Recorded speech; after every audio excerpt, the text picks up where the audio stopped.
સ્વચ્છતા અને પર્યાવરણ સંરક્ષણનો સમન્વય।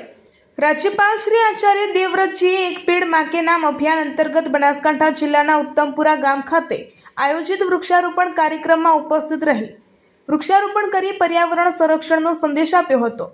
આ અવસરે તેમણે પર્યાવરણ જાળવણી, હરિયાળી વધારવા તેમજ સમાજમાં વૃક્ષારોપણ અંગે વ્યાપક જનજાગૃતિ ફેલાવવાની આવશ્યકતા પર ભાર મૂક્યો હતો।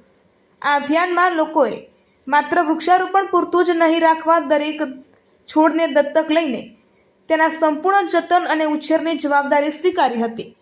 વૃક્ષારોપણ કાર્યક્રમ બાદ રાજ્યપાલ શ્રી આચાર્ય દેવવ્રતજીએ ઉત્તમપુરા ખાતે ગ્રામજનો સાથે શ્રમદાન કરી સ્વચ્છતા અભિયાન અંતર્ગત સ્વચ્છતા ત્યાં પ્રભુતાનો સંદેશ આપ્યો હતો।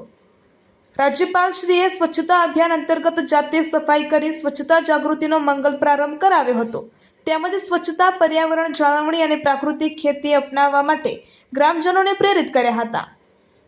આ ઉપરાંત સ્વચ્છતા કાર્યમાં જોડાયેલા કર્મીઓના સમર્પિત કાર્યની પ્રશંસા કરી તેમને અભિનંદન પાઠવી સન્માનિત કર્યા હતા। આ પ્રસંગે જિલ્લા કલેક્ટર શ્રી મિહિર પટેલ, જિલ્લા વિકાસ અધિકારી શ્રી એમ.જે. દવે, જિલ્લાના ઉચ્ચ અધિકારીઓ અને બહોળી સંખ્યામાં ગ્રામજનો ઉપસ્થિત રહ્યા હતા।